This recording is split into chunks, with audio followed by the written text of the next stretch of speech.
Nice to meet you.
All rise. Hear ye, hear ye, hear ye. The Supreme Court of Florida is now in session. Let all who have cause to plead draw near, give attention, you will be heard. God save these United States, the great state of Florida, and this honorable court.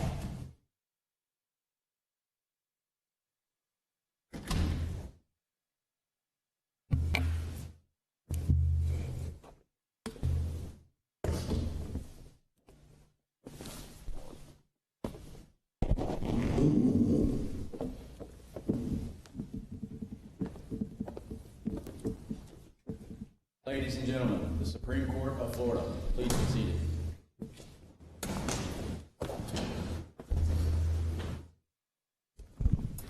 Good morning and welcome to the Florida Supreme Court. Our first case today is Abdul versus State of Florida, number 2023-0967.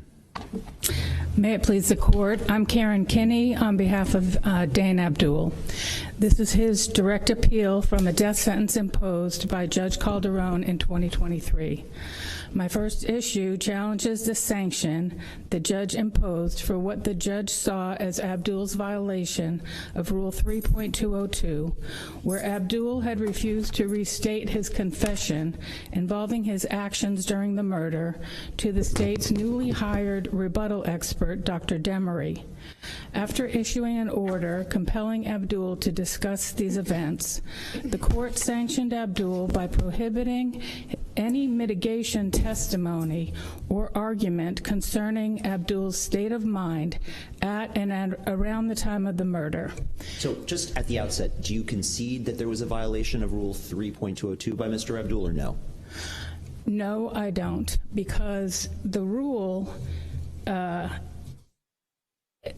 has the subsection on defendants' refusal to cooperate, and the rule is talking about refusing to be examined or fully cooperate with the state's mental health expert. But you do concede that he refused to be examined? No. Refused to cooperate fully. First of all, he went to 2 examinations, and the only thing he refused to do was restate his actions that had been suppressed and that he had already told fully to the state's first expert, Dr. Tressler. Right. So we're not talking about any, and let me also say that there's no evidence in this record that the expert, Dr. Demery, needed that information because he had already received and had already looked at the full transcripts of the police interrogation, right. And he had Dr. Tressler's notes. Okay, I guess my question then becomes, I mean, in the Dilbeck case, we sort of called for this rule, Right. and our reasoning, starts from some of the same premises that you do. Estelle v. Smith, White versus Woodall, 2 U.S. Supreme Court cases that stand for the proposition, right, that there's no reason to think, first of all, that the Fifth Amendment supplies less protection in the penalty phase than in the guilt phase. So far, so good. But then analogize to the fact that if the defendant opens the door by taking the stand, the law can't be that the defendant then gets to decline to answer questions on cross-examination. This seems to me to be sort of an extrapolation of that general principle that if the defendant, you've conceded, declines to answer some questions, even the ultimate question of whether he's guilty or not. Help me understand how that's different from the defendant taking the stand and then choosing, in what we used to call Marcus to Queensbury kind of rules, not to answer selectively sometimes. Well, if you look at the rule and what was being contemplated by the rule, it does limit what the mental health expert is going to be examining him on, which is the mental mitigating circumstances, the statutory and non-statutory mental mitigating circumstances. So they can't use this rule to to get this expert to just get information that they need to prove their aggravating circumstances. That's not what this rule's about.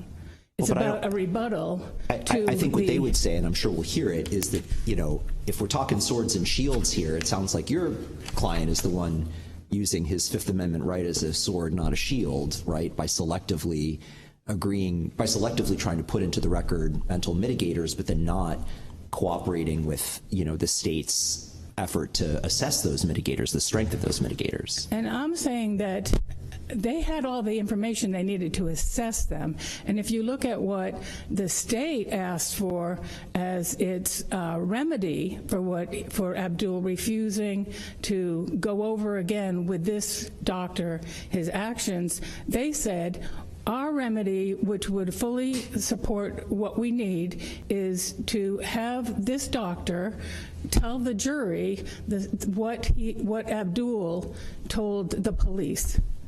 So they're trying to use this rule as an evidentiary sword, I would say. And he's had and consider that they had a doctor, Dr. Tressler, who Abdul had already told the same thing he told the police, and the state attorney says that on the record.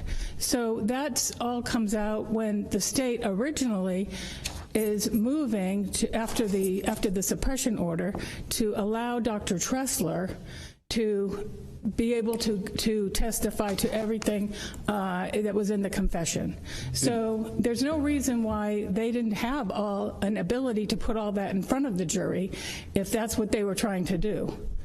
Excuse me, didn't this court reject your argument back in 2000 in Curse versus State and during direct appeal in this case? I think those were different. Curse pretty much said, and finding that Rule 3.202 serves as an important purpose, basically a level playing field for the state and for the defendant. Okay, but my argument is that the playing field was level because this doctor had all of the information that the defense had turned over, all of the examination, mental health reports, tests, and evaluations to the state, and Dr. Demery had that. And if you look at in this record, there is Dr. Demery's notes and a deposition that were taken all around the time when this is being argued. At R4231, he's discussing all of the interview that he had. What was the specific question that was asked that he refused to, that your client refused to answer? What was the point? So if you look at, especially in Dr. Demery's notes, he, in the second interview, Abdul goes into everything that happened up until about midnight. And so, I mean, that included the drinking, the going to the 7-Eleven. He's told this doctor all of that. And the only thing he's not going to do is go over his specific actions that occurred during the murder after midnight. The doctor never asked him about anything after that. So he just said, okay, tell us what happened after, and he said, I'm not going to answer that. So the doctor already had the answers to these. He had the interviews, and they had Dr. Tressler. So they're not using this as a discovery tool. And the sanction is not really requested by the state. The state is asking for to allow the confession to come in through their doctor. Can you describe exactly what you're alleging was not presented precisely? What was the state of mind mitigator that was prohibited? Okay. Well, there was very long proffers because what the defense was precluded from putting on was very broad, and that was anything that went to what his state of mind would have been around the time that this all occurred. And so the defense experts were very limited. They were only allowed to talk about their diagnoses, but not how that would affect a person. Well, yeah, I guess I'm just having a hard time understanding how that's not. I mean, what you're saying is that's all stuff that happened after midnight, but yet he refused to talk to the state's mental health expert about all of the stuff that happened after midnight. So it's. I mean, I think I can see why the trial judge was at least within the discretion of saying, well, no, if that's what the mitigators are trying to put on is about his state of mind as he's committing these murders, then he's not answering the state's expert. How is the state going to rebut that? Okay, if you look at what the testimony was from the defense's experts, they are talking about his life and their testing and their evaluations of his family and the neuropsych. And even Dr. Demery says my discussion of the neuropsych has nothing to do with the events of the crime.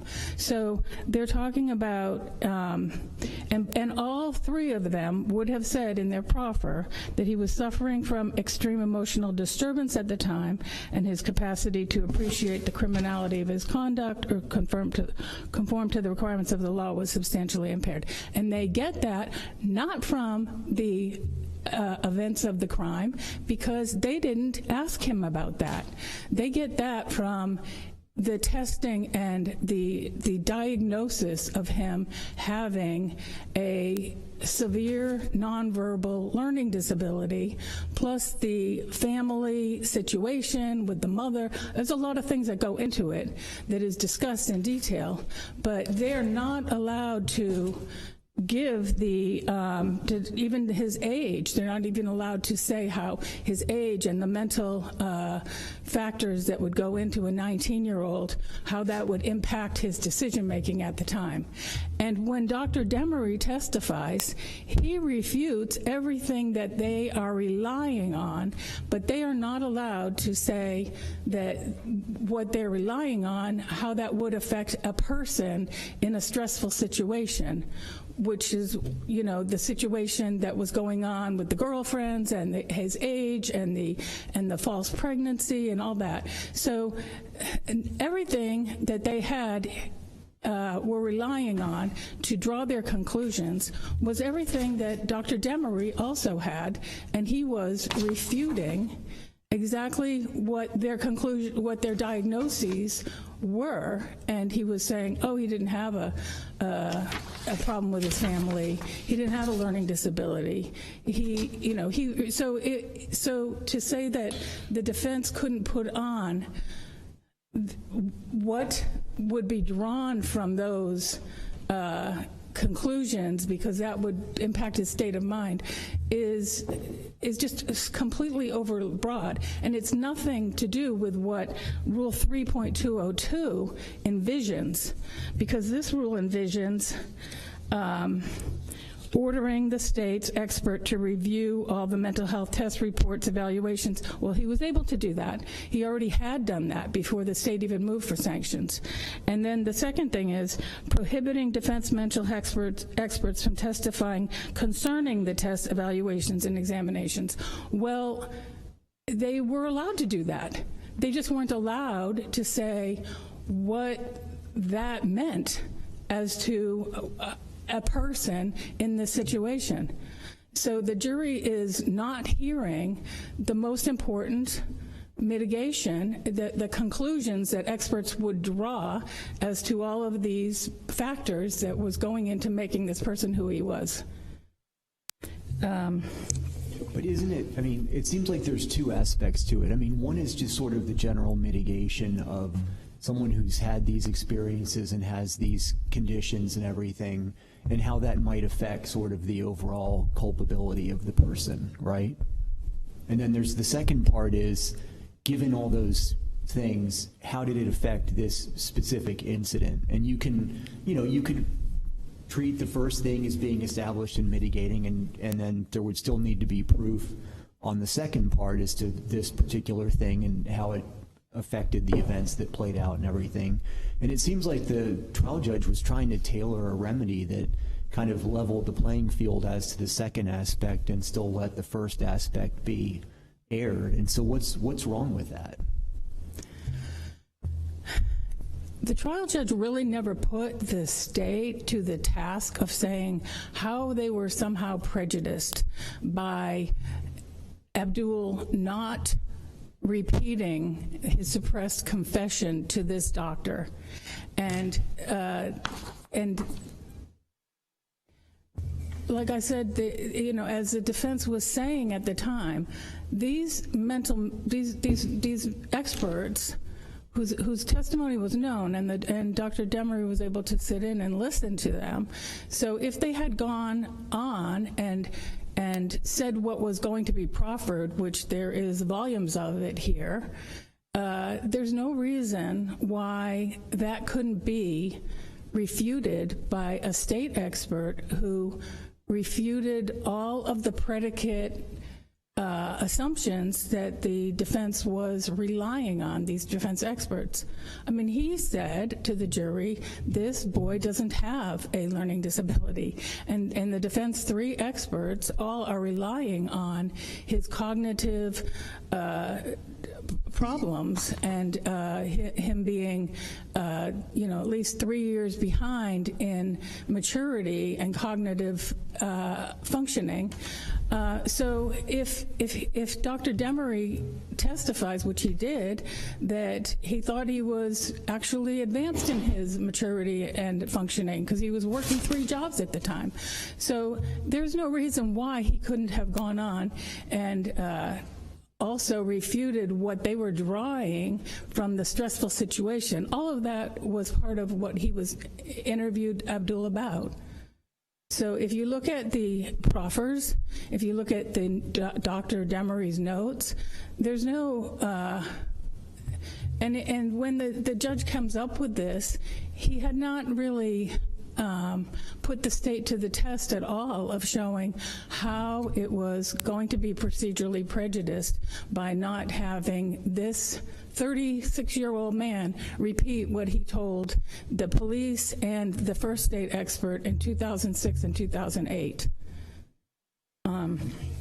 So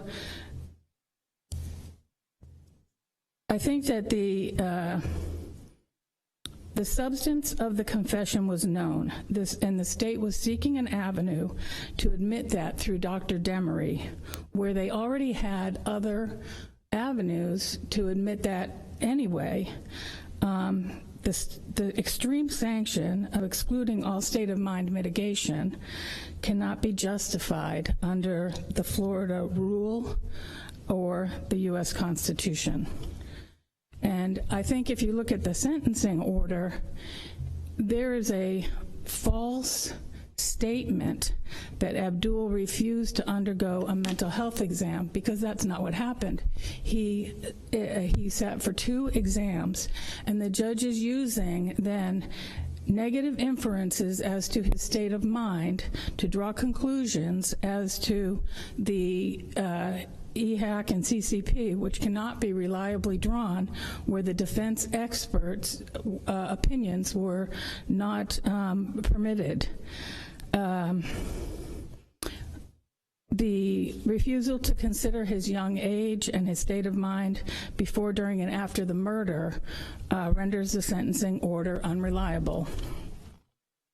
And I also want to address this jury question about parole.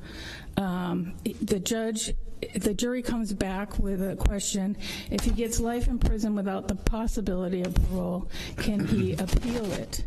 And the judge's answer was non-responsive, only telling the jury that if the court imposed a sentence of life without parole, that's what the court would impose. Okay, let me ask you. Let's say you're the judge, and you get that question. What would have been your answer? What would you tell the jury? Well, what the defense attorney had asked the judge to say. The defense attorney had asked the judge to say, there's no parole in Florida. There's no way for him to get parole. Okay, and that's not what he said. He didn't address that. And under these... But the defense didn't object to this. They agreed to this answer, correct? They said, we don't object to that, when he was going to give his answer after he had rejected their proposal. So no objection to this So, I mean, this, even if you say this has to be a fundamental error, it's the judge's responsibility to correctly instruct the jury. This is the most critical time during deliberations. And the Supreme Court in Simmons and Schaefer, where the judge told juries that the parole was not for their consideration, that was found to be unacceptable. That it wasn't a direct answer to the question. So I see I'm almost out of time, so thank you for your attention. Thank you.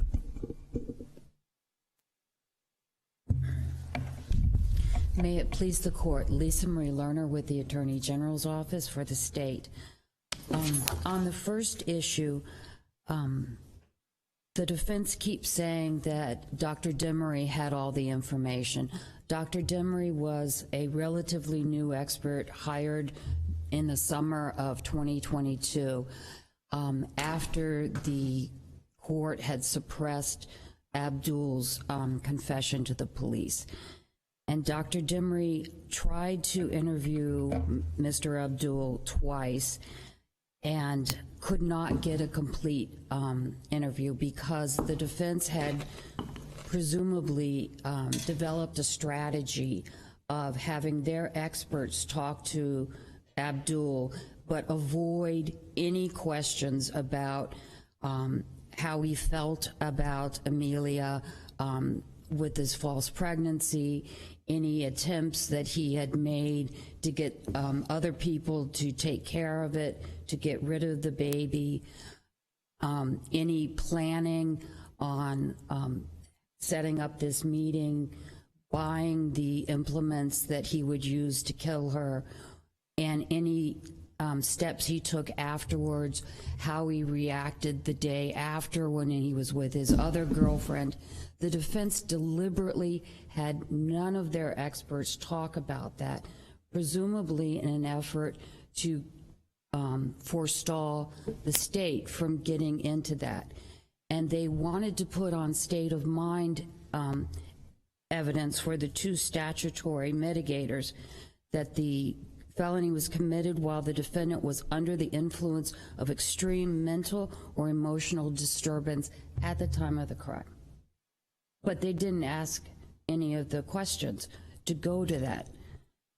The other statutory mitigator could not conform his conduct or appreciate the criminality of his action at the time of the crime, leading up to the crime, at the crime, and after the crime.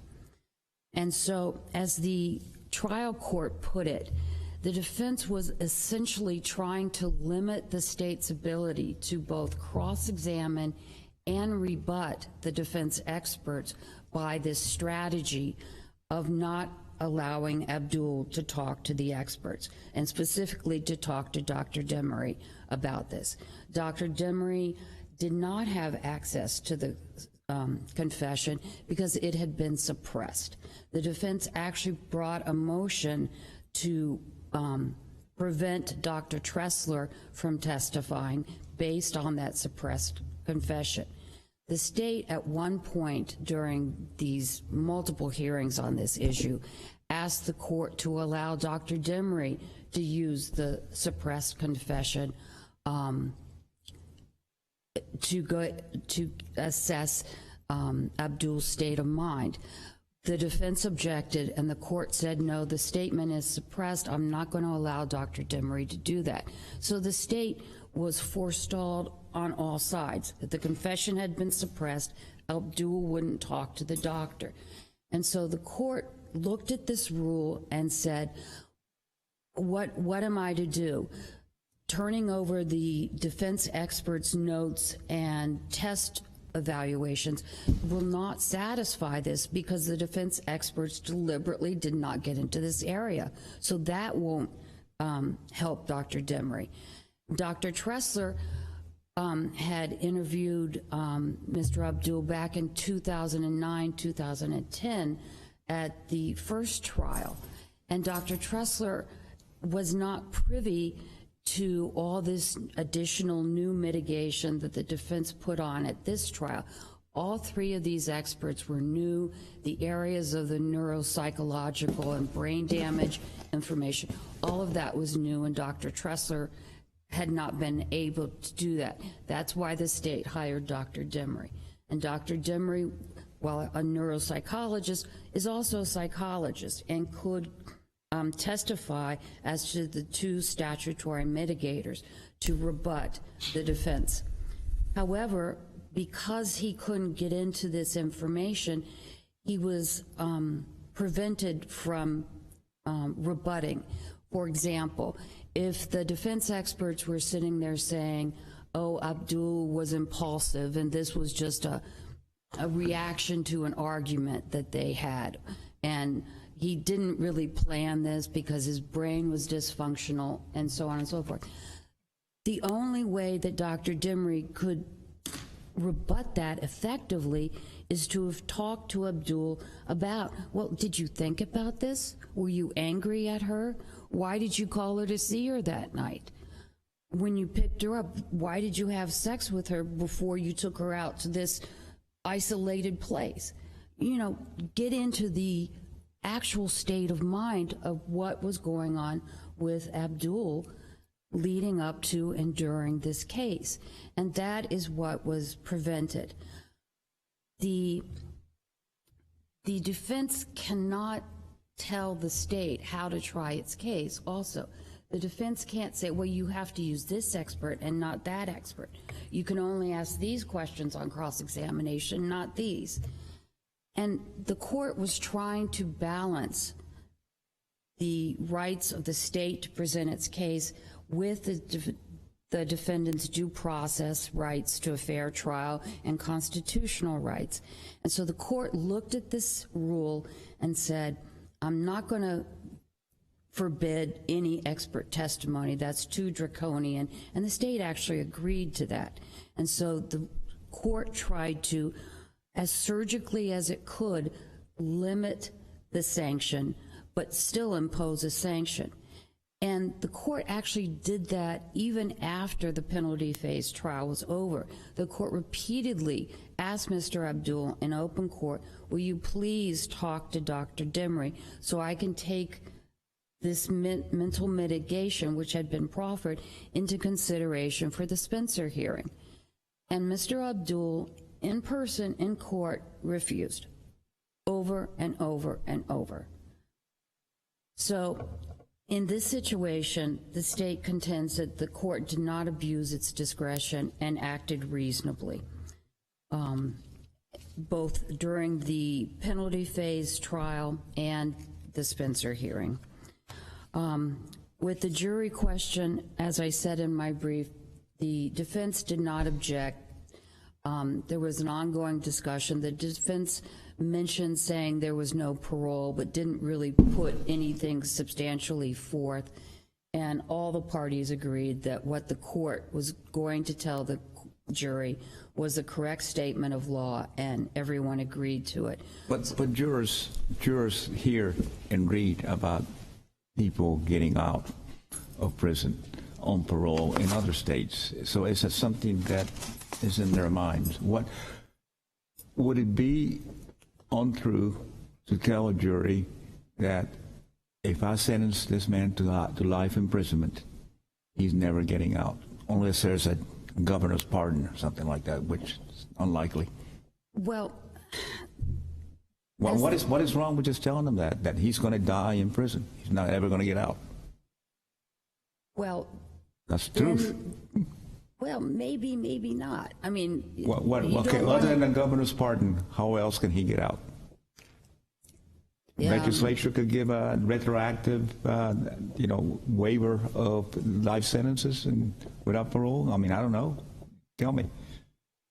Courts have done many odd things, and the court didn't want to get into not this court. Not this court. We try not to. But the bottom line is what the court did is give a correct statement of the law. When a judge goes outside of the standard jury instructions and a statement of the law itself and gives additional information, that's when judges get in trouble. And so I don't think the court abused its discretion. Maybe it would not have been objectionable to do, as Your Honor suggested, to say he's not getting out. But the fact that the court said it would be life without parole, that he did not abuse his discretion by doing that. And that's the standard that we have before us.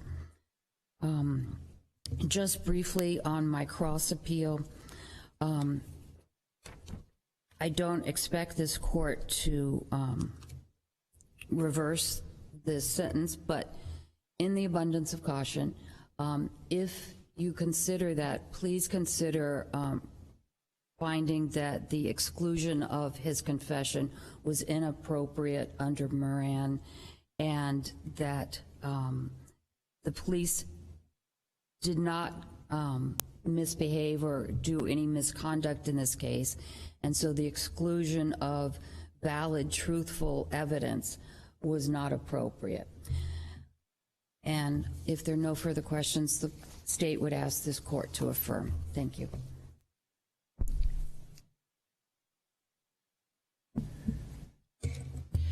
I'd just like to say that this was not a limited sanction. This was an extremely broad sanction that excluded an entire category of mitigation that violated Lockett and Eddings and was not authorized under Rule 3.202. The state is talking about things that really were not in the record, saying that that Dr. Demery wasn't able to ask certain questions, and nothing in the record shows that. The judges, the sanction was a violation of the law and the U.S. Constitution. I'm asking you to consider also that the judge failed to dispel the jury's concern during the about parole in the critical deliberation stage.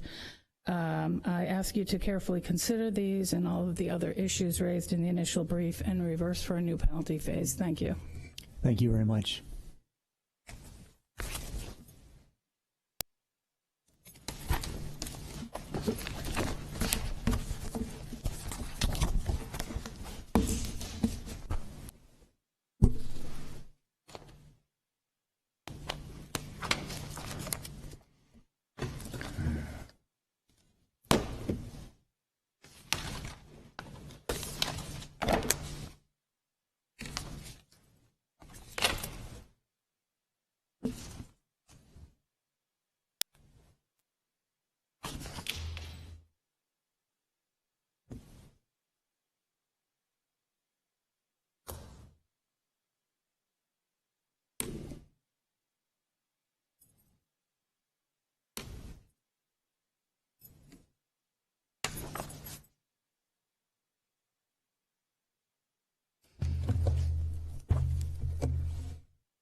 Okay, our next case is Fishburne versus State of Florida, number 2024-1040. Good morning, Mr. Chief Justice, Justices. May it please the Court. I'm Assistant Public Defender John Selden. I represent the appellant in this case, Marcus Fishburne, prisoner under the sentence of death, by a vote of 10-2 by the jury. And that's going to be important to some of my argument. I would ask first that I have previously reserved 5 minutes for rebuttal, and I would also ask to stand on any matters in the brief that are not addressed in oral argument. And the reason for that is I intend to focus very, very finely on one specific issue, and that is part of the first issue and our first point on the brief. The reason we do that is the importance of the time right now. The time right now, the timing of this case, of his particular facts, and the timing of other matters before the court. It is going to be our argument that what has happened legislatively has created a sea change in ex post facto law, and it relates to this case. We will get to some of the timing in that because it's important as well, because other death cases are pending with this court. And we've reviewed Michael Jackson, for example, argued last fall. We reviewed Zeiler. We reviewed McDowell. Those have raised this issue, touched upon it, but arguments have not focused on it to the extent that I will today, hopefully, in an effort to persuade the court to see the impact of Section 775.022 on our ex post facto law. We will argue that, in fact, it vitiates much of the decisional, general, constitutional ex post facto law. And the reason for the time frame being so important here is, let's start with what happened. The murder here, which I agreed, acknowledged, is an ugly murder, and there's no escaping that fact, and my client pled guilty. But the murder occurred in December 2019. 2019 was a very important year to the structure of this. I need to go back before it, and I need to follow up after it. December of 2019, this act took place. 6 months earlier, the legislature enacted for the first time a new statute, 775.022. I'll come back to it. It refers to Article 10, Section 9 of the state constitution. That is referred to as the Savings Clause. Article 10 is titled miscellaneous. It's the things that are important, but they didn't get in the first 9 sections. Article 10, Section 9, the Savings Clause, was amended effective January 8 of 2019, a year before, almost a year before this case took place, as a result of constitutional revision committee. What happened with Article 10, Section 9, that's a savings clause. What it was meant to do, and in case I forget to say so, what it was meant to do simply was say you don't get away with it. If you commit an act on this date, and on that date, that act is an offense, a crime, and it bears a certain punishment, and that statute is later repealed or amended, you don't get away with it. You are held to the statute as it took place at that time. Now, that revision of Article 10, Section 9, the prior language said, repeal or amendment of a criminal statute shall not affect prosecution or punishment for any crime previously committed. The amendment changed that language. It removed or amendment, and it removed or punishment. It now reads, repeal of a criminal statute shall not affect prosecution for any crime committed before such repeal. They took out amendment. They took out things. So what happened when this became effective in January of 2019, the legislature got to work in that session. And by June of 2019, again, predating my client's case, in June of 2019, the legislature enacted 775.022, which we argue is ex post facto. It goes to Article 1, Section 10, our important part of the Florida Constitution that says, no bill of attainder, ex post facto law, or law impairing the obligations of contract shall be passed. That's the constitutional concept underlying the same as the federal Constitution. And we have relied on that for all of our nuances of interpretation of that to determine ex post facto. Now, however, the legislature has told us what ex post facto is. And specifically, when I address 775.022, the first paragraph is the intent of the legislature that, and subsection A says, the section will preclude the application of common law doctrine of abatement to reenactment or amendment of a criminal statute, and that an act of the legislature reenacting or amending the criminal statute not be considered a repeal or implied repeal of such statute for the purposes of Section 9 of Article 10, as we discussed. So that's where it's related to the Savings Clause, and unfortunately, the state in their brief and others have referred to this as a savings statute. It is not at all limited to the savings statute. By the legislature's own language, they have expanded greatly into ex post facto under Article 1, Section 10. Specifically, Section 2 says, as used in this section, The term, quote, criminal statute, close quote, means a statute, whether substantive or procedural, dealing in any way with a crime or its punishment, defining a crime or defense to a crime, or providing the punishment for a crime. That's what it applies to. Then it says 3, except as expressly provided in an act of the legislature or as provided in 4 and 5 below, the reenactment or amendment of a criminal statute operates prospectively and does not affect or abate any of the following: A, the prior operation of the statute or prosecution or enforcement thereunder; B, violation of the statute based on any act or omission occurring before the effective date of the act; and C, a prior penalty, prior forfeiture, or prior punishment incurred or imposed under the statute. In short, my argument is that this section applies to my client because it was enacted before his case took place. Haven't we rejected this before? Pardon? Haven't we rejected your argument before? I'm trying to state it in a slightly different way in an effort to persuade the court. That sounds sort of like a yes.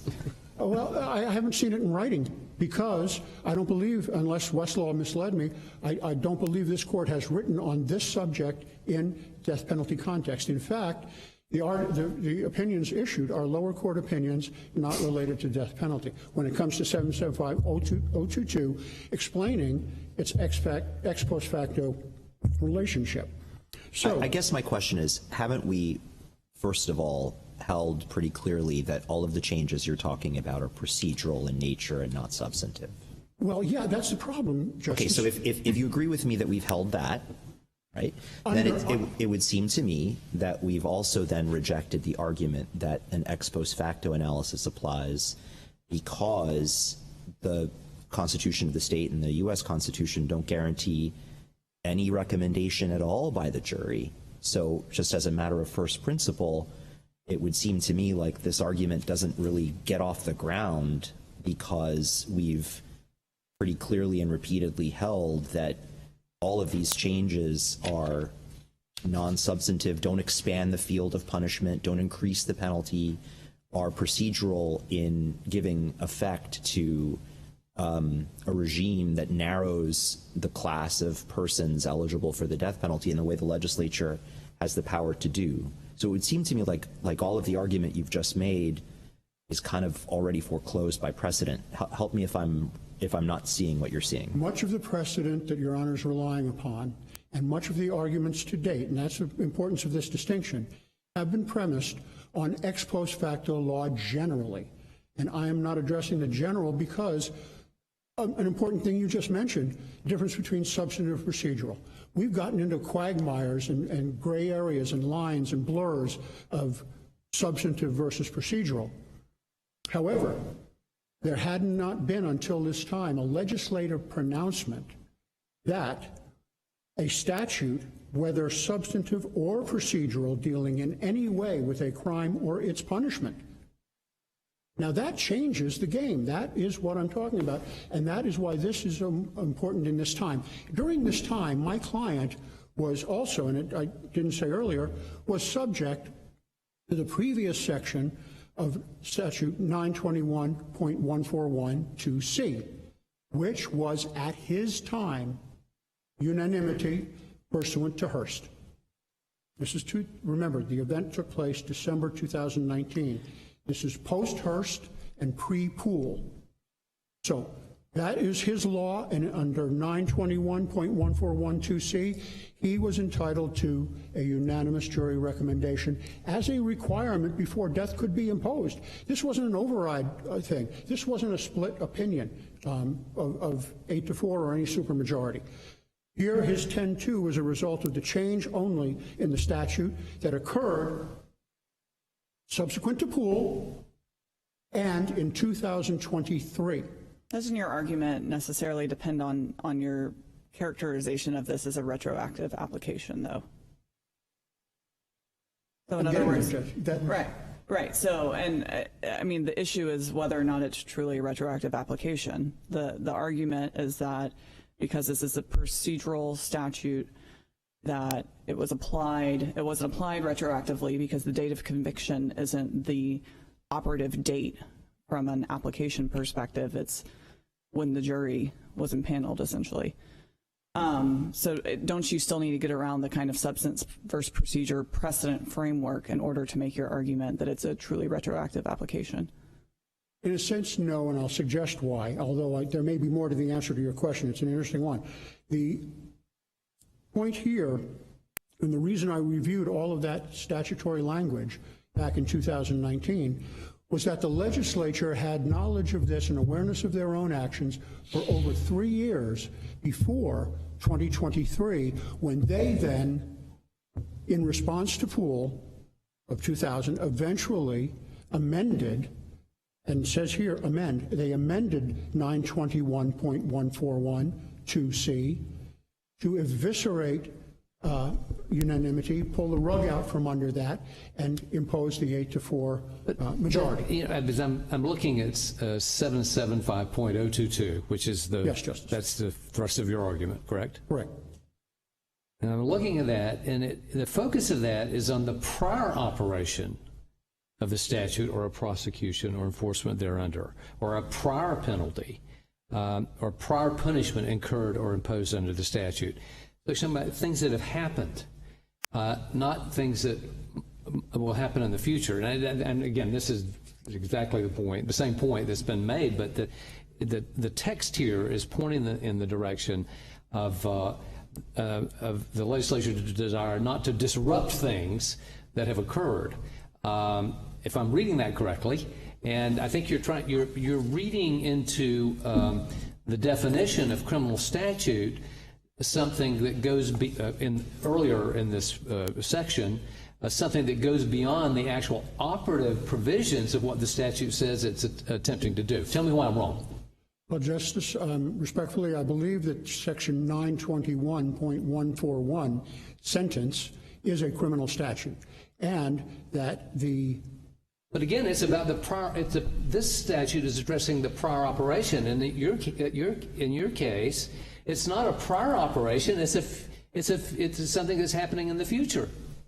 The prior operation is, I would argue, related to the word act as cited in the statute. It goes back to the act, the date of the act, and that is in subsection, pardon me one moment.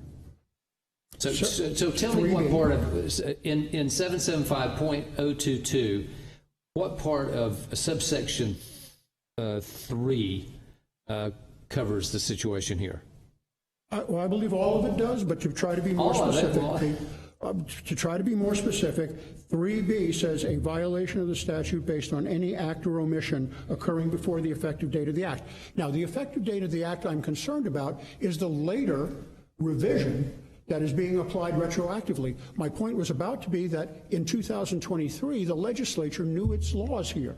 But you're talking about a violation of a statute. It's not talking about some procedural provisions of the statute. This is talking about a violation. When it says violation here, it's talking about an offense, I believe. And wouldn't that be the ordinary way to understand that? I believe if we read it all, the entire section in paramateria, what we're going to find is that it is whether substantive or procedural, dealing in any way with a crime or its punishment. And we argue that sentencing is a statute dealing with punishment. So, but I'm sorry to interrupt you, but haven't we held basically that, put aside substance and procedure, when you're talking about just whether something is being applied retroactively or not, the basic question that we ask is, what is the thing that is being regulated? And whether it's conduct or procedure, and if it hasn't happened yet, when the statute that you're trying to apply is going to be the one that governs it, then we don't consider that retroactive. And so in this case, the sentencing proceeding, as Justice Sasso and Justice Kennedy have said, it hadn't happened yet, and so it's not being applied retroactively. And so you don't need to get bogged down in substance, procedure, et cetera. If that's what's being regulated, then sort of by definition, it's not retrospective because it had not occurred yet at the time that the new operative provision came into effect. Well, yes, Chief Justice, we also respectfully argue that the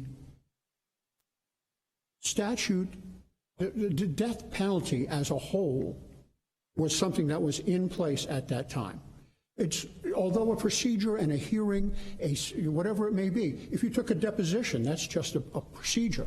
If you have a hearing on something, that's relative, that's a procedure. But the substantive overlap in this is life or death. And that's why this is important, that his offense in that date and time called for a unanimous jury. Now, the legislature in 2023 knew its language, and they failed to, as they are required to do, make it retrospective.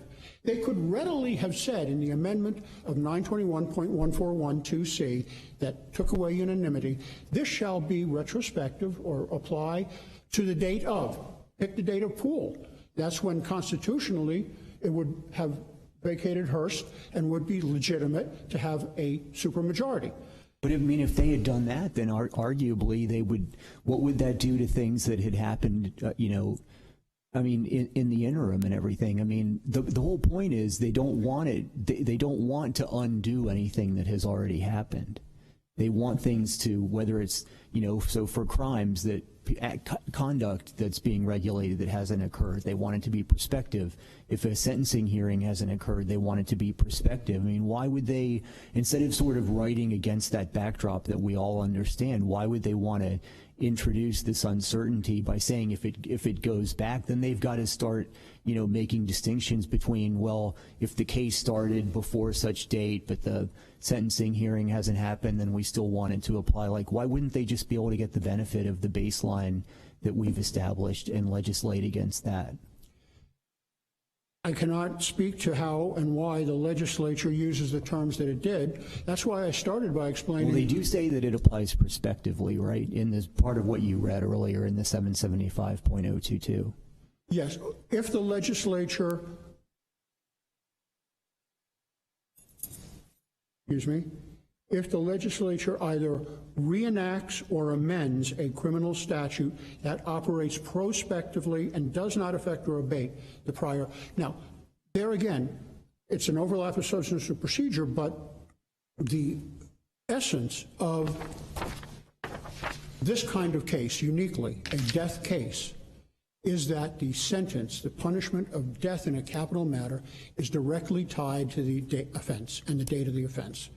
I would strongly disagree that a sentencing, whether the procedure is one way or the other, is not tied to that offense. So the absence of the legislature when they responded to prosecutorial requests and removed unanimity, the essence of not explaining why in the statute it should apply retroactively to Mr. Fishburne, my client, or to people similarly situated within a small window of time in which there he had first protection and there he had unanimity. Poole changed the requirement for that. The statute was still the same. Now they've amended the statute, but they didn't make it retroactive. Only in this time period. We're not talking about all the other murder cases in the world. I'm only arguing Mr. Fishburne's matter for the time in which he existed. And in that window, in that era, we have the conflict between the legislature having expressly stated, and we must work on the words of the legislature in their plain meaning in a context like this, when they so say that anything dealing with in any way with a crime or a punishment shall operate prospectively. And they always have the latitude to say this statute amendment will be retroactive to such and such a date. They failed to do so. We can't explain why. We can't discuss that. We only have to take them at face value, and in the future, matters taking place beyond 2023, we'll have the current status, post-Poole and post-amendment to 8-4 supermajority. But in this case, we urge the court to reverse the sentence of death based on that lack of unanimity for the window of time in which we argue that he was entitled to it. I see I have a few more minutes, so I would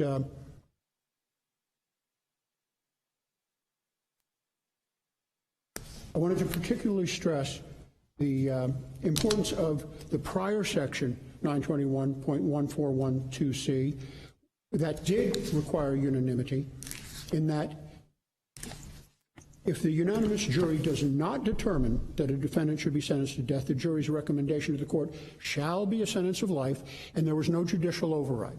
And in that era, a sentence of death by unanimous jury could be overridden by a judge to sentence of life, but not the other way around. That's a one-way street. What my argument here is that the entire amendment and Section 775022 took what had been a savings clause and a one-way street. If you committed a crime on this date, you don't get away with it if the law changes, and made it a two-way street, whereby in order for a later change of law to be retroactive to the date of your offense, that must be stated by the legislature. That's where I say the legislature's taken reins on ex post facto. We have our body of constitutional ex post facto law on which much of the court's arguments have relied previously in death cases. However, highlighting this statute points out that the legislature has something to say too. And in fact, their unique operation in first addressing Article 10, Section 9 Savings Clause, but in fact addressing Article 1, Section 10 ex post facto, they've spoken on the subject. We must apply their statutory language. I'll ask to reserve my time. Thank you. Thank you.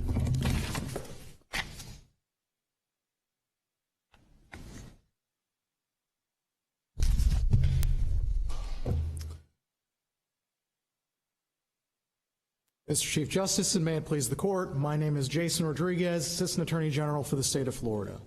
In my time before the court, I'll explain why this court should affirm the judgment and sentence of death imposed on Mr. Marcus Fishburne. And as my friend on the other side has, I will focus on the savings clause issue that is before this court.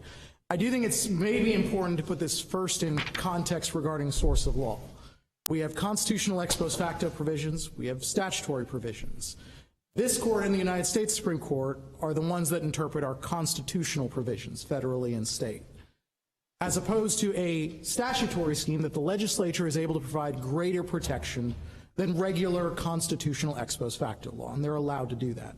And as I understand the argument that's being raised here, it's really solely focused on the statute itself, that the legislature has created a statute whereby the 8-4 amendment does not apply to Mr. Fishburne.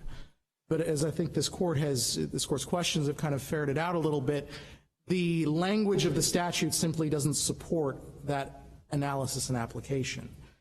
The critical word in the savings statute, as I'll refer to it, because it did come into being after the constitutional savings clause was taken away by the constitutional amendment, is the reenactment of a criminal or amendment of a criminal statute operates prospectively and does not affect or abate any of the following. And then there's a list of things that it does not affect or abate. The issue here is that as it pertains to Mr. Fishburne, the statute did operate prospectively. It applied to a penalty phase that had not occurred when the 8-4 statute was adopted. It applied to one that occurred several months later in 2024. So this statute, the 8-4 statute, operated prospectively. It complied with the savings clause. And to Justice Candy's point, when you look at the rest of the language of the statute, it talks about a prior operation of the statute. The criminal punishment statute, the penalty phase provisions, had not operated as it pertains to Mr. Fishburne. Sub 3, a prior penalty, forfeiture, or prior punishment incurred or imposed under the statute. None of that had occurred because his penalty phase hadn't taken place yet. And then regarding sub B, at least as I read it, a violation of a statute based on any act or omission occurring before the effective date of the act is talking about a criminal statute. So if we had amended in some way the first-degree murder statute, we'd have a different conversation. But there is no, sub D, the sentencing procedure is applicable when the statute was violated. That'd be something very simple for the legislature to put in there if that was their desire. But it's not in the statute as we currently have it. This court's decision in Love, I think, draws a very good line. We look at when the statute was enacted and when it was to take effect. And if it occurs after that date, how would you respond to his mobilization of the definition of criminal statute at 775.022 2, which says a criminal statute means a statute, whether substantive or procedural, dealing in any way with a crime or its punishment, defining a crime or a defense to a crime, which I agree is what, the first degree murder thing would be, or providing for the punishment of a crime. So your friend on the other side says sentencing provides for the punishment of a crime, therefore it's a criminal statute. What's the state's answer to that? Your Honor, that if we had changed the, death or life, if we'd changed the actual punishment in some way, we might have a different conversation. You could theoretically have a criminal statute that deals with punishment, or we'd be talking about, does it apply here or not, but we haven't changed death or life. We've changed something in how we're going to make that determination. And there's nothing in this statute that actually speaks to the idea that it's going to apply, after the new statute takes effect, it's going to drag over the old procedures into the new era where the 8-4 statute in this case has been put into effect. So I do think the statute can apply to something that is procedural, vice normal ex post facto law would not. But it's neither here nor there here, because it's the 8-4 statute is operating prospectively as it pertains to Mr. Fishburne's case. Your Honors, this court has drawn a sensible line, Love versus State, regarding we're looking at prospective if it's after the effective date of the statute, and retroactive if it's before. In Mr. Fishburne's case, his penalty phase occurred after the effective date of the 8-4 statute, and therefore it was applied prospectively as to him. There is no violation of the savings clause, or savings statute, rather. Your Honors, that's all I have, unless there are other questions from the court on this or any of the other issues that have been raised. In that case, the state will respectfully request this court affirm the judgment and sentence of death. Thank you, Your Honors. Thank you. Justices, I rise only to speak to one quick note, and that is the cite by the state to Love. And Love's opinion, I recognize, first of all, was December of 2019, the month in which my client's offense took place. But more importantly, it was the opinion itself was in an attempted second-degree murder case, not a death case. And reading through it quickly as I did, and what I had highlighted shows that at nowhere in that did the court consider the 6-month-old statute at that time of 775022. Everything that the state pointed to Love in support of that argument predates any real serious consideration that I'm asking for from this court now to give us guidance that says when the legislature comes in and takes a hand in ex post facto, our constitutional provisions remain as a baseline protection, but the legislature can afford greater protection. And here I argued that they did. I thank the court very much for its time. Thank you very much. We'll be in recess for 10 minutes. All rise.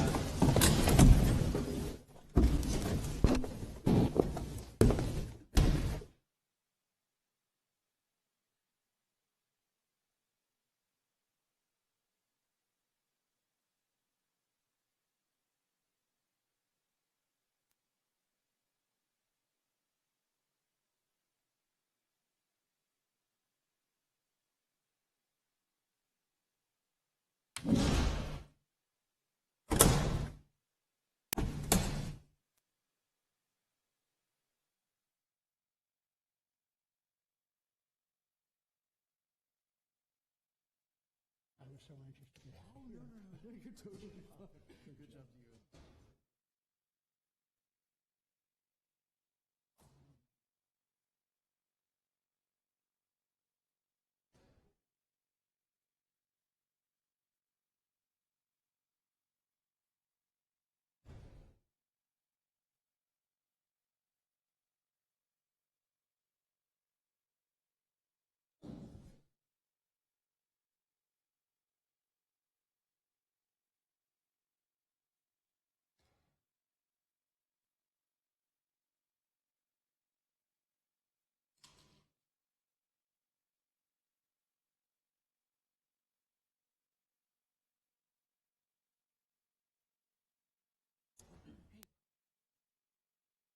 A little bit.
sir.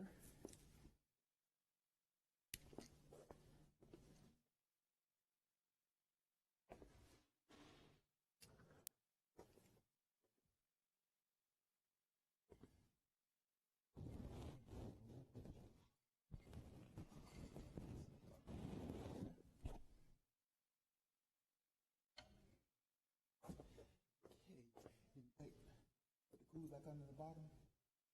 Take the cart back there. Turn this.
All rise.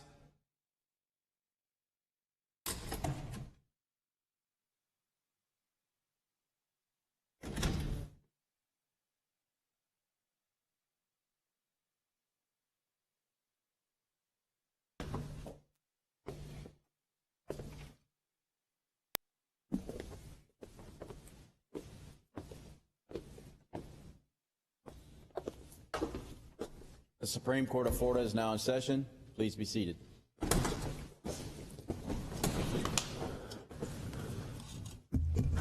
Okay, our last case for today is Bishop versus State of Florida, number 2024-1477. Thank you, Chief Justice. May it please the court, I'm Barbara Becheras, here representing Richard Bishop. I've asked to reserve 5 minutes of my time. Thank you. Your Honors, I'd like to start this morning with the second issue in the brief, which was the court's error in dismissing the under the influence of an extreme emotional disturbance mitigator. And I'd like to explain why that was error on the court's part, and how harmful it was to Mr. Bishop's case. This court has said in, I believe it's Nybert versus State, that if competent proof of a mitigating circumstance is present, then rejection of that mitigating circumstance also requires competent substantial evidence to reject it. And then in Code versus State, this court said that where there was expert testimony supporting a mitigator that was unrebutted, that it was error to reject that expert testimony. That's what happened here. Mr. Bishop presented expert testimony, actually from 3 experts that were consistent, but 2 who specifically opined that he was suffering from extreme emotional distress or disturbance at the time of the charged offenses. And they did more than give that opinion. They linked his history with that mitigator and with his state of mind at the time of the offenses. There was nothing rebutting that except the court's observation that what Mr. Bishop did required planning. But if you use planning as a per se disqualifier for being under an extreme emotional disturbance, many people will not be able to demonstrate that mitigator. And what we had here... The trial court in his order basically found that he didn't snap. It wasn't a situation where he snapped and suddenly went crazy like this. But he actually planned this well in advance. He actually did all these things. How is that not enough? Exactly, Your Honor. And I have two responses to that. The first is that there's nothing in the language of while under the influence that requires snapping.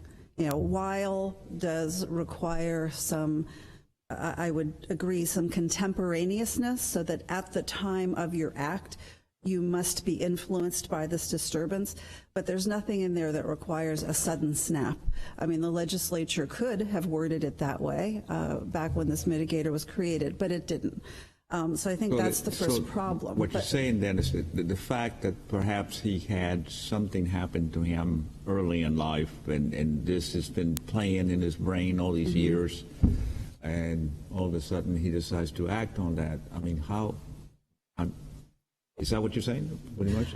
No, Your Honor, respectfully. I think what I am saying is that what the experts presented was that here you had not only a history of truly horrific abuse, but you had Mr. Bishop in close proximity with sex offenders, in confinement with sex offenders.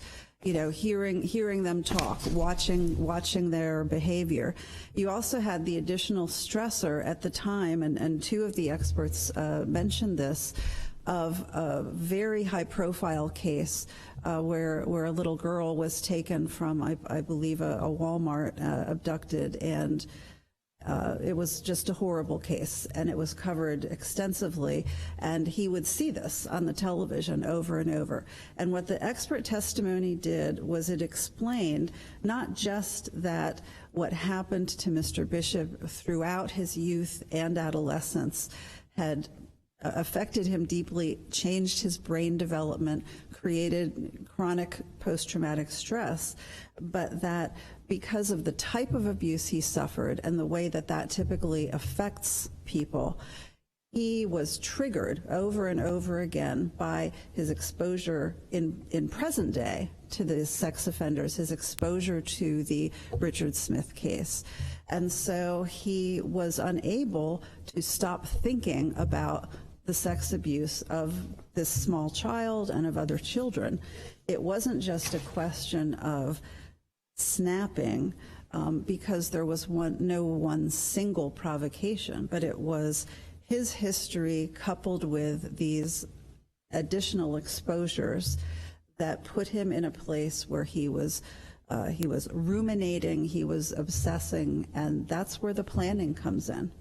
His planning was not an indication that he could divorce himself from the history of abuse that he had. it was a direct result of the history of abuse that he had. I think that it was Dr. Castillo who said that he was both preoccupied and triggered by sex offenders, and that he would, in her conversations with him, he would become dysregulated when they were mentioned. So this is not just a single snapping event. Can you speak to Yes. preservation? Can I speak to preservation? Yeah. Yes, Your Honor. Well, I think the simple answer is what this court said in Sexton in its footnote, that this court has never required a motion after a written order explaining a death sentence to preserve arguments about the contents of that order. I would say, in addition, practically speaking, every requirement of the contemporaneous ejection rule is satisfied in the context of death sentencing, because the parties have already prepared detailed arguments in writing for the court, typically, and the court has the benefit of all that. There are no arguments that haven't been made by that time. The order's handed down, not only after a full penalty phase, but a Spencer hearing. So there's no additional benefit to be gained by requiring specific objections to the court's written order at that point.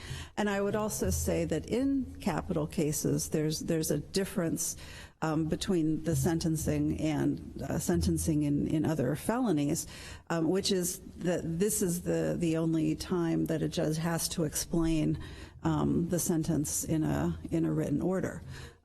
Usually if it's a first-degree murder case with no capital sentence at play, you go to sentencing, there's a score sheet, there's a judgment and sentence, the court pronounces sentence, boom, boom, boom, everybody leaves.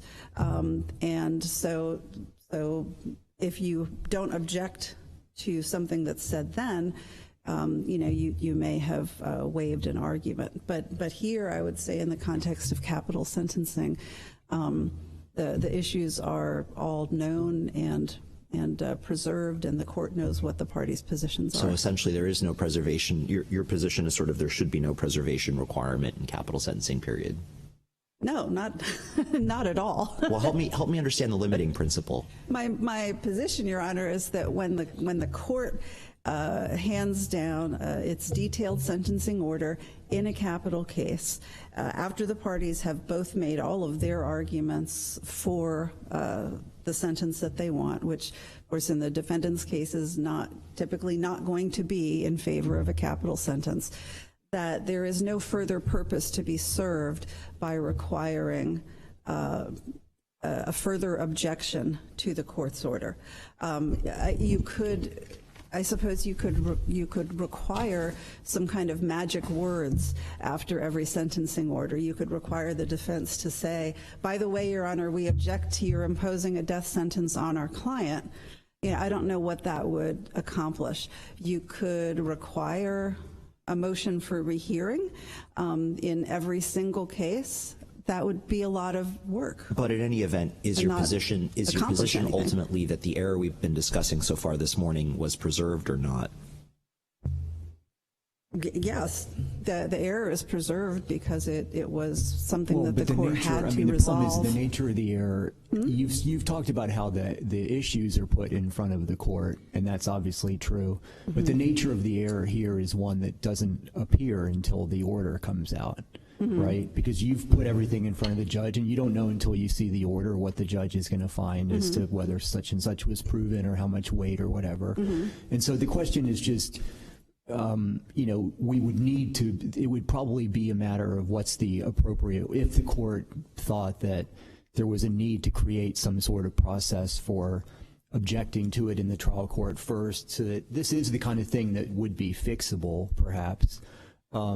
And so it may be wise, and I know it's kind of beyond what you're talking about, but really the question would be for us as to what would be, should it be a procedural rule or something like that? But This isn't, you're kind of responding to his questions about preservation by talking about the arguments having been put in front of the court. But as far as like pointing out to the court the error that you're arguing, I mean, that isn't quote unquote preserved, and because the nature of it is that it doesn't happen until the order, and then the way we've traditionally done it is you just appeal it, right? Yes, Your Honor, that is the way that's traditionally been done. If the court wanted to change that, I suppose the court could, you know, and again, it would require something like a motion for rehearing.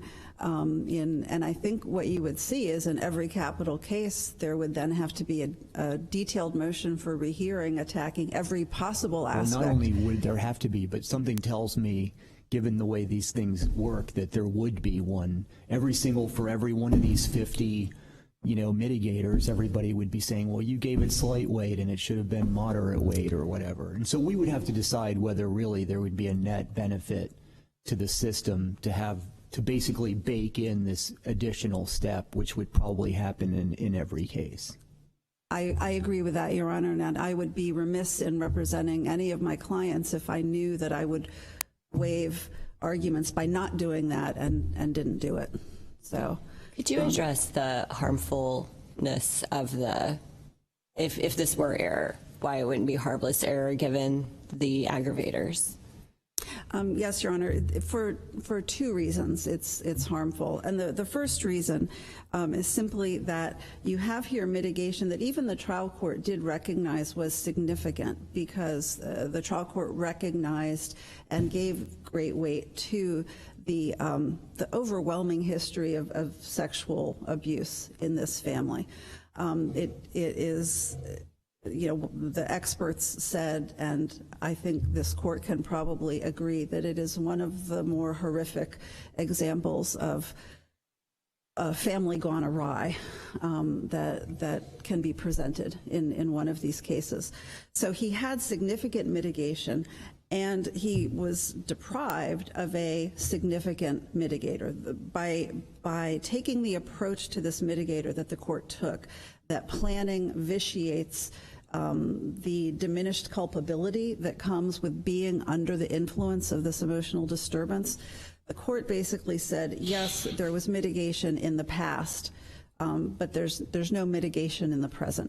And so that's the first way that I believe that it was extremely harmful to his overall mitigation case.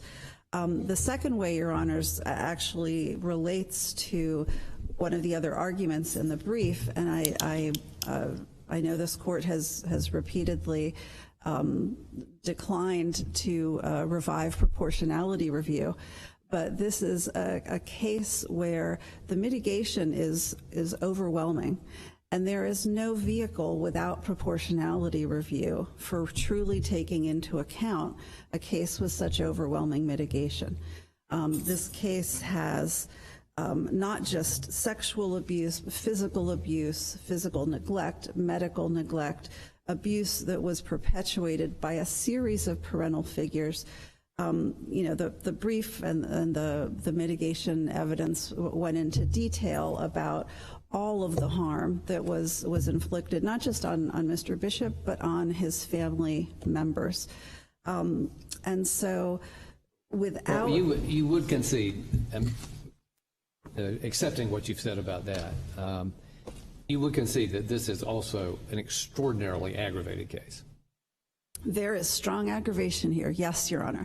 But someone in prison who plots in the way he did and then murders two people. That's on the high end of what we would consider aggravated. Correct? Yes, that is something this court would consider highly aggravated.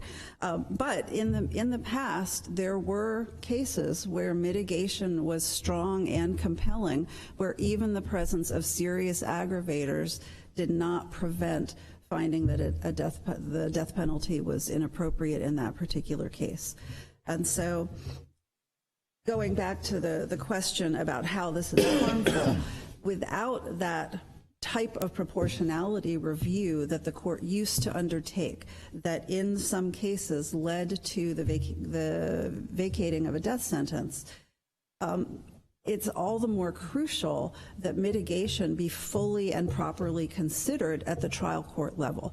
And if you remove a whole category of mitigation, if you remove an entire mitigator from the equation, there's no way to remedy that in any kind of proportionality or balancing as might have happened if we still had proportionality review. But so what would be the rule of law that you would want? I mean, are you saying that you want us to say that as a matter of law that planning doesn't negate extreme emotional disturbance? Doesn't sort of as a factual matter that can't lead a reasonable fact finder to sort of say, well, I find this not established? Because it seems like it would be difficult to kind of articulate any kind of a rule like that. Your Honor, I don't think the court has to articulate a rule. I think what the court has to do is, or should do, is make clear that there is no per se approach to this, that planning may not always negate extreme emotional disturbance. Planning may sometimes be completely compatible with. But I don't see any evidence in this record It's- I don't see any evidence in this record that the court applied a per se approach. Well, the evidence for that is the court's emphasis in its order on the steps that Mr. Bishop took. Oh yeah, I mean, when rejecting that mitigator. We're reviewing for competent substantial evidence, right? So the court, anticipating that, lays out the facts that would be relevant, some of them. Even under the rule of law you propose, it would seem to me, in response to the Chief's question, the trial court would be charged with doing the same thing. This is part of the reason why I'm not sure why you've hitched your wagon just now to proportionality, because it doesn't seem like in either case we're dealing with a circumstance where the court failed to consider the relevant facts. The court is making a record of what a reasonable judge, I think, would consider in determining what the nature of the emotional disturbance was here and what effect it had. Obviously, it is, a crime committed in a state of emotional arousal, right? But I think the question before the court is a little different, which is it mitigating? Is this the type of emotional affect that would cause me to think that this person is less culpable, or the culpability is mitigated by some factor? And there, I don't see how the rule of law you're proposing would call for a different evidentiary project by the sentencing judge. The same work would be done, or am I wrong? Your Honor, I think that overlooks what this court said in Codet, and that court's recognition that when you have unrebutted expert testimony explaining the state of mind, psychological processes of a particular defendant, that lay observations of the defendant's behavior aren't sufficient to rebut that expert testimony. And it also, what you're saying should also take into account the idea that when the lay opinion or lay testimony and expert opinion can be reconciled, that the expert testimony is not rebutted. So there may be, and this goes back to why there shouldn't be a per se rule in either direction. There may be situations, and in fact there have been cases where even though there was, significant mental health history, there was also expert testimony that a particular defendant wasn't acting under that influence when he committed the crimes that he's charged with. But here we have two experts who made a direct link between Mr. Bishop's horrific history and the crimes that he's committing now.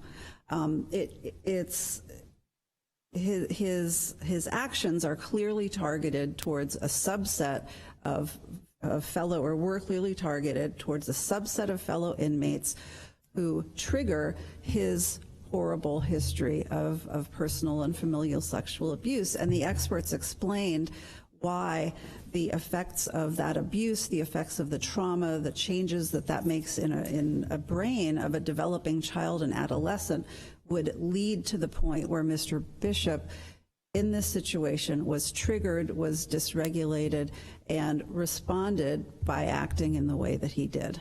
So when you have that expert testimony, and the state could have conceivably found an expert to say something different, but the state did not. So when you have no rebuttal of that expert testimony, and all you have is the practical observation that he planned, he had a strategy, he put on a shirt, all the things that he did. That's lay testimony, but it doesn't rebut what the experts said about the link between his history and the crimes he committed, and I should say his state of mind at the time of the crimes he committed.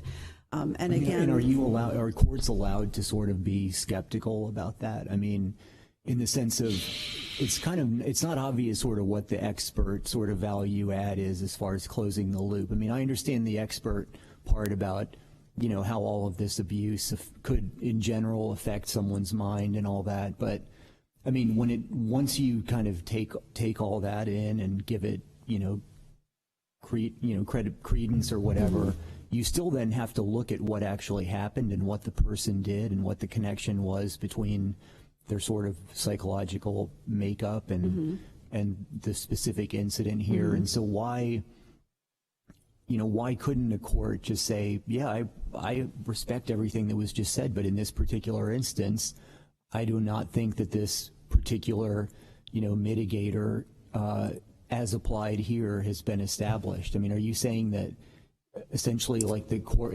unless the state has an expert that does the same sort of thing there at the end, that the court can't kind of make their own judgment based on everything that's in front of the court? Your Honor, the court can always make its own judgment. Every case is going to be different, but you do have the principle that rebutting the circumstance, if there's competent proof of the circumstance, then rebutting it also requires competent substantial evidence. And the problem is that when you have expert testimony making that link, then the lay testimony, the observations we're talking about are not competent substantial evidence contradicting the expert testimony. Could the court say it's proven, but I give it no weight because these other considerations tell me that, really here that, the court, you know what I'm saying? The court could do that, and then I would be arguing that the court abused its discretion, right? Because in light of, you can read the record, Your Honors, it would be an abuse of discretion to say this was present, but I'm giving it no weight. This abuse was horrific. But if you credit all of the background stuff, but you just say, look, I just don't think that it really is something that I think mitigates the conduct here. I mean, that's not an abuse. That wouldn't be an abuse of discretion. It just seems like, and this isn't, I'm not criticizing you because I understand, if I were in your shoes, I'd probably be doing the same thing, but there is sort of a kind of form over substance aspect to some of this.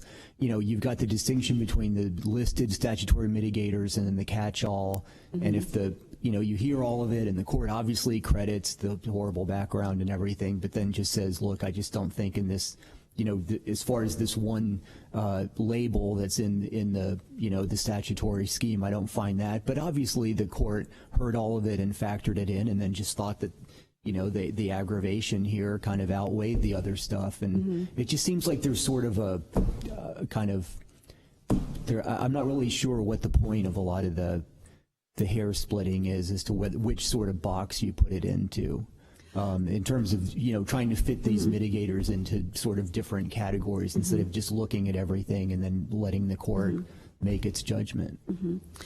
Your Honor, respectfully, I disagree that it's hair splitting. I think when you have multiple categories of mitigation and one of them is taken off the table, that changes the calculus.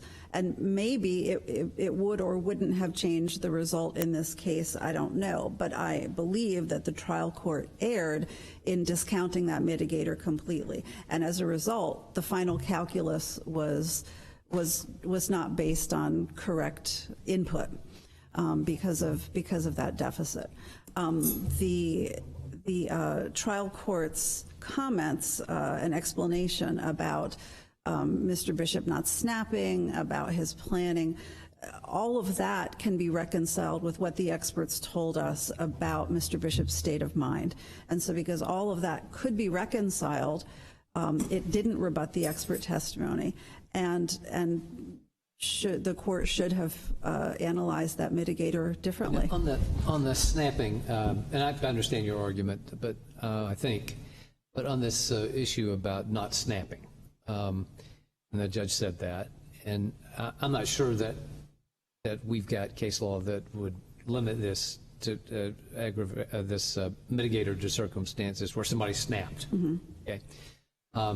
But doesn't that have to be viewed in the context of the fact that Mr. Bishop had at some point, correct me if I'm wrong, said that he snapped? Didn't he say he snapped? I think that that language is in the record, and I can't tell you off the top of my head where it is, but he also talked about... Well, I think if you look, I believe I'm correct, that at some point there that he said that, and so you kind of understand the judge saying, no, he didn't snap, because there was all this planning, and he obviously he'd been brooding about it. And I certainly don't think he ever asserted that as a defense, Your Honor. I think it was maybe a comment that he made. I thought, I think it maybe I'm thinking as part of what he was telling in the interview after he had committed the crimes, in his confession, essentially. I think he said he snapped. Yes, and the expert testimony, which was based on people who interviewed him in person, as well as people who just reviewed records, explained that it wasn't, a single incident of snapping, but that it was in response to repetitive prodding by his environment. Your Honors, if I may, I'd like to reserve the rest of my time. Thank you.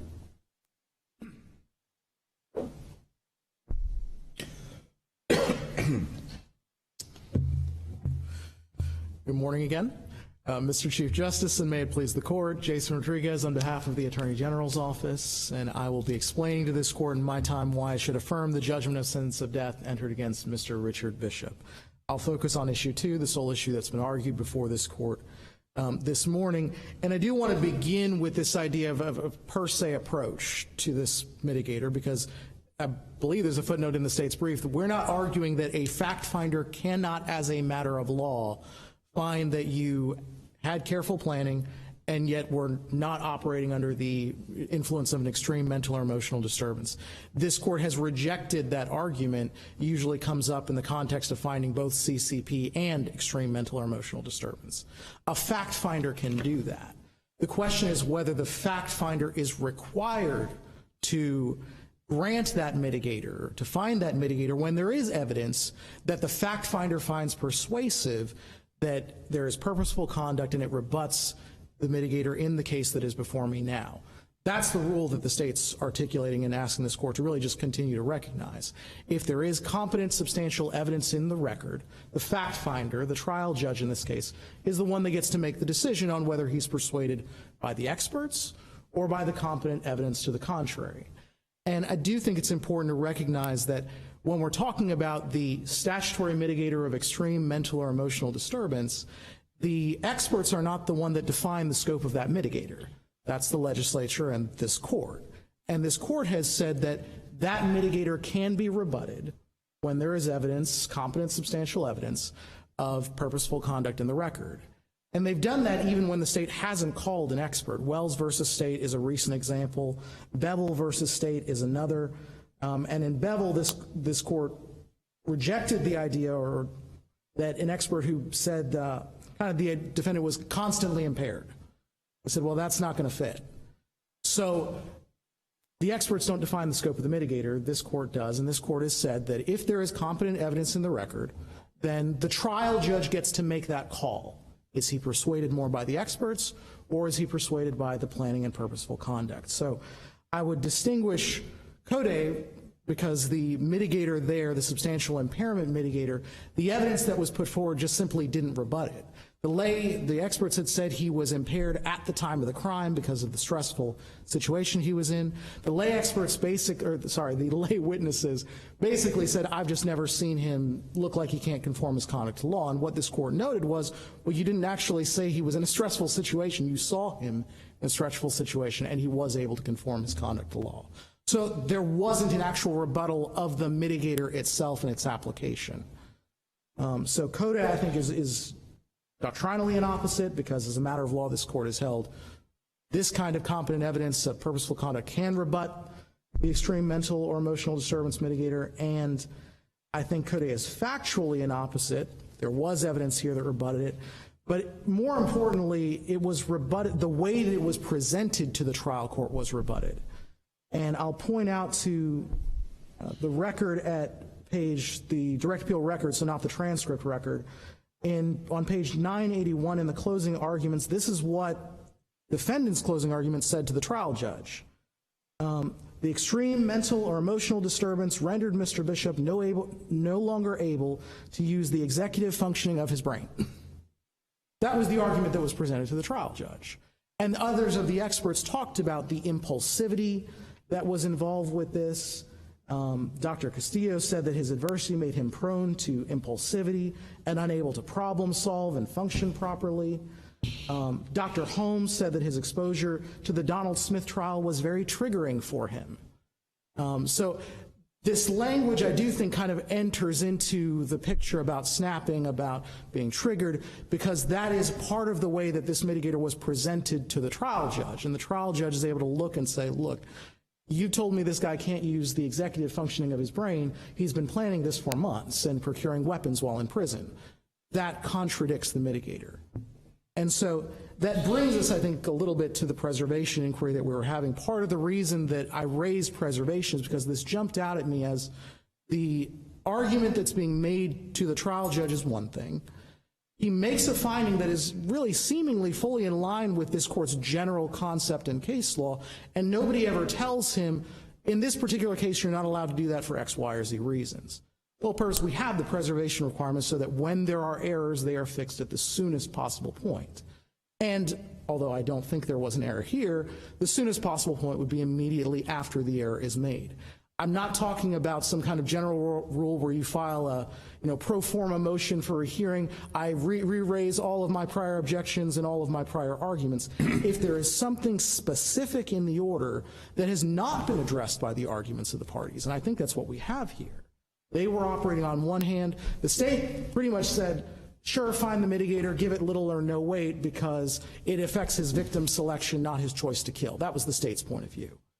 But that is exactly what's going to happen in each case. There will be a motion for rehearing because otherwise they're going to fear they're waiving it. So you're adding another step to the process.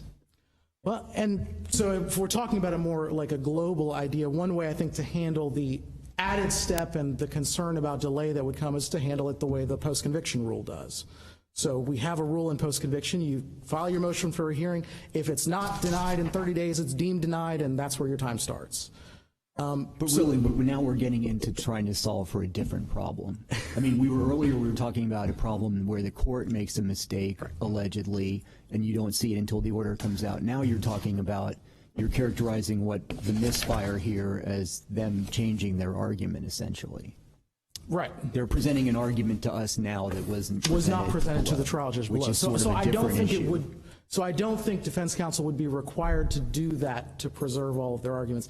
I hear Justice Labarga's concern as a matter of fact, all defense counsel are in every case going to raise a motion for a hearing if they believe it's required for preservation. So you're basically saying now that that really the defense itself kind of misunderstood what the legal meaning of the emotional disturbance mitigator is, and so they were aiming at sort of the wrong target by themselves talking about impulsivity and all that they really should have been focusing the judge's attention on something else. So what would be the correct articulation of what the mitigator means? What it's getting at? Because you're telling me that it's not about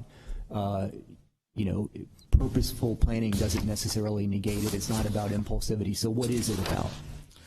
Your Honor, and I looked in the case law. I haven't found a really good articulation for what this mitigator applies to. It applies to something that's, greater than the emotions of an average man, but not, insanity. So that's the extent of the definition that I have from this court regarding that mitigator. It does seem to be, like I think a lot of mitigation, something that's not maybe going to be ironed out in the law itself except for at the ends, and it's really going to be what the fact finder is persuaded by. So like I began with, I'm not arguing at all that the fact finder could not have said, you know what, I believe the experts, I believe he's impaired in this case, and I'm going to find that mitigator and give it whatever weight I want to. The state's point is that you have a mitigator, you've got experts, you've got the situation of the crime, and this is really a call for the fact finder to make. I think your answer, you used the word impairment, and to me that might be one way to sort of boil this down to its essence is, does the emotional disturbance render the defendant impaired by trauma, for example, in a way that mitigates the facts? And I agree with you. I don't think our case law is, a model of lucidity on this, but it to me is about impairment, if I had to guess. And Your Honor, probably what I would add to that would be that extreme nature I do think is important. We're not talking about a basic impairment, but an impairment that really, if you're that impaired, you're probably not going to be able to plan something for months. That's right. And when viewed through the lens of impairment, the planning does become relevant, because then you marshal the facts of planning to demonstrate that he was, as a matter of executive function, not so impaired that he couldn't make executive decisions about orienting how to organize his day, how to organize his affairs. Correct. Right. So I do think that ultimately, kind of bringing us back, I think, to the preservation discussion, it's a little bit unique to this case. I'm not saying that defense counsel has to re-raise everything, but when the court goes a direction that you weren't anticipating for whatever reason, and it comes up for the first time in the sentencing order, that is the kind of thing that we normally want to be preserved, because if the court made a mistake, we want him to be able to fix it as quickly as possible. Pro forma, I re-raise everything is not going to do that, and that's just useless. That doesn't work for regular preservation, because we're always talking about the specific argument being raised. And this specific argument was not raised before the trial judge at any point in time. So that's why the state raised preservation in this particular case. Move on very quickly to kind of harmless error, because I do think that even if we were to get past all the layers, this error is going to be harmless. And part of the reason that I say that is maybe interestingly the same reason that Mr. Bishop's articulated against harmlessness, which is the trial judge evaluated the sexual abuse that Mr. Bishop underwent. He gave that great weight, and that sexual abuse is kind of tied up into the current articulation that Mr. Bishop has presented to this court for extreme mental or emotional disturbance. I had all of this profound abuse as a child. I was then placed in this cell, or in this dorm where there were these sex offenders. I saw the Donald Smith trial, and that prompted me to go forward. How would you respond to the argument that the other side made that goes to his past, but the trial judge wasn't considering that mitigator for sort of the present purpose, for how it affected the crime itself? It just kind of went to, yes, he experienced these things in his past, it affected his general development. It was, clearly horrific, and that it was only considered by the trial judge for that, not for actually the present of the crime itself, and that created sort of perhaps more of a harmful error than harmless. Sure. So I think we got to begin with the fact that the trial judge found this as mitigation for the crime that actually occurred. So I don't think that the trial judge entirely divorced its analysis of his past sexual abuse from the crime that occurred. He used it and gave it great weight in the calculus for the crime that occurred despite the large span of time. So I don't think that it's really fair to say the trial judge was viewing them as that segmented. For one thing. But I think then that pulls into another point, which is the way that the extreme mental or emotional disturbance has been articulated and argued before this court today and in the briefs is this is all an outgrowth of his childhood that's persisted and then caused him to, or affected him in such a way that he committed the current crimes that are before the court. So they're so inextricably intertwined, to borrow from another part of this court's case law, that it seems to me that even if you were to find that mitigator and give it whatever weight you would, the sentencing order and the sentence of death is not likely to change beyond reasonable doubt. That it is harmless beyond reasonable doubt not to find that mitigator because you found and gave great weight to something that is incredibly inextricably intertwined in them, and they almost end up doubling over one another. Your Honors, I won't, there is more in the briefs on proportionality review, but this court's decision in Lawrence clearly deals with that. So barring this court having any further questions of me or of any of the other issues, I'll rest on the briefs and respectfully ask this court to affirm the judgment and sentence of death. Thank you, Your Honors. Thank you.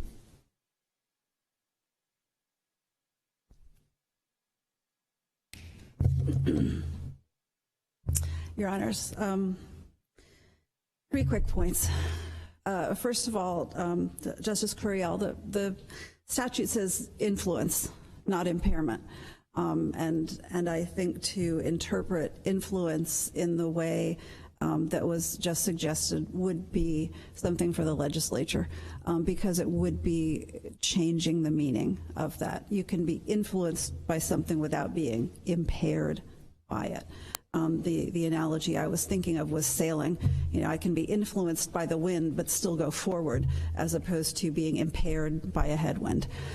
So respectfully, I would say that that's not a helpful way to narrow I hear what that statute means. But isn't there plenty of evidence in the record here about influence? I mean, we know which way the wind is blowing in this case, right?